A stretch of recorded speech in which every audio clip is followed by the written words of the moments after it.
Welcome back inside the On Deck Show. We're getting set for 12 innings of baseball here on a Sunday. It's the Shuckers and the Biscuits who are going to try and finish out this 6-game set. Time for today's pregame interview. And on Sundays, it is the Community Corner. I'm Javik Blake. We're joined by Shuckers Community Development Manager David Blackwell. David, I know it's been a busy week. Appreciate some time here on a Sunday. Always glad to do it. Looking forward to a great day of baseball with some good weather. There's been a lot going on at the ballpark this week, though, and let's start at the beginning. The Nike baseball camp, one of the biggest camps the Shuckers have done, a lot of player involvement as well. How fun was that? Yeah, we had a really good camp, Monday, Tuesday, and Wednesday. Lots of good kids, lots of good fundamental learning.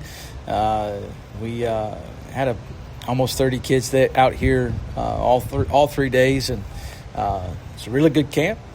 Looking forward to doing it again next year. You talk about the player involvement as well. How great is it for these kids to be mentored by some guys who, looking at the AA level, are 2 steps away from the big leagues? Yeah, well, I think that's the thing. I mean, it's one thing to hear instructional information from your coach or your dad or your mom or whoever, but it's another thing to hear it from somebody who's actually walking through it. I think that they heed to it a little bit better.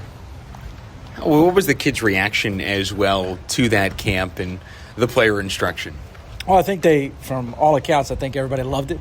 We finished the day with wiffle ball every single day, but the way we structured it wasn't just playing wiffle ball, but taking the fundamentals and the things that you learned and taking them into the game and playing the game that way.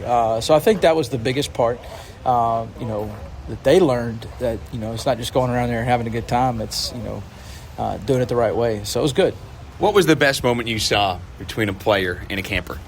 I think the best moment was we had a kid who was a Coastal Carolina fan. I think his dad was an alum. And so him getting to meet Eric Brown Jr.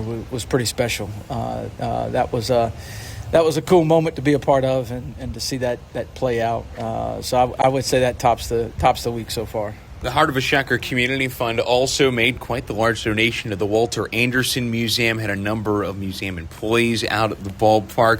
What was that like, giving them that recognition at the ballpark? Look, we've been working on this for several months and finally getting a chance to have this night. I think the coolest part is back when I was speaking at an event in February, a Walter Anderson board member was at the event, came up to me at the end of it and was just thanking the Shuckers so much for the donation. She said, it just doesn't even make sense. Y'all are baseball, we're arts. And I said, well, I think that's kind of what we're looking for. We want to be an asset to everybody, right? And so to be able to contribute to that, give kids an opportunity to learn, be a part of that. If art or literature or, whatever their hobby is, being able to provide for those kids across the Gulf Coast is what's most important. What does that money go to? So they have a program on Fridays called Words and Wonder, but every quarter they have or every month they have a Saturday event called Storytellers, and basically they bring in local artists or local authors to come in and read those books. And so those 2 events are basically what we're funding for the entire year. So all those Fridays and of course those Saturday events, and we were privileged to be a part of them, or part of one of them, I think in March, and we've got plans to go do a couple of more. So it's a really cool opportunity for those kids to get involved out there at Ocean Springs at the Walter Anderson Museum, and we really appreciate that partnership from them. Last night was Star Wars night and a Star Wars jersey auction. One of the best auctions in terms of money that the Shuckers have ever done, and it's going to a great cause as well. What is it like being able to work with Gulfport High School, what they are doing, and to be able to support a program in helping build prosthetic limbs for those in Peru in need through a jersey auction like this? Look, we got to give them a ton of credit for getting their people out here and pushing the word and promoting this as well. By far the most profitable auction we've done, just north of $8,000. And so, we had a couple of jerseys that went pretty high. But being able to give back to them, to those kids who are trying to give back to those without limbs, right? Like those prosthetics in South American countries is it's pretty cool for them to be a part of. And they're not just building and crafting those through their 3D printing, but they're bringing them to them and helping the ones that they've made for in the past, making some adjustments and taking care of them. So, look, it's a great honor and privilege to give back to the kids who are doing it first, giving it back to other people. Jen Hornbeck is the one leading the charge as their faculty mentor over at Gulfport High School. But what is it like meeting those kids? Because they're 16, 17, 18 years old, doing life-changing and world-changing things in high school.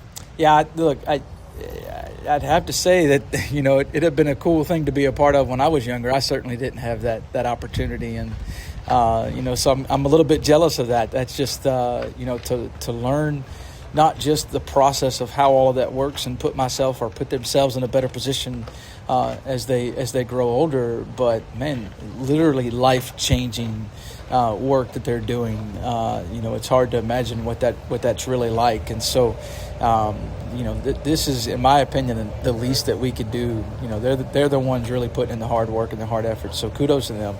The Shockers were supposed to hold pinch hit and run yesterday. It got rained out and pushed to a date a little later on in the month. Where can people get more information, though, if they're still wanting to sign up? Because there's lots of opportunities and lots of time to get ready for it. Yeah, June 20th, our next home stand Saturday.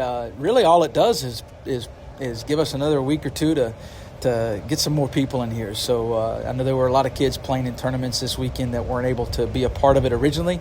So hopefully everybody will be able to come same time, same place, June 20th. We'll have the players back involved as well. But get out here. You can register through Pitch Hit and Run. You can register through you can find that information on our website and our social media as well.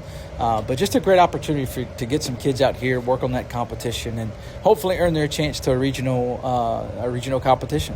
Well, David, as always, appreciate the time. Thanks so much. Absolutely. Go Shuckers. We're back after this on the On Deck Show.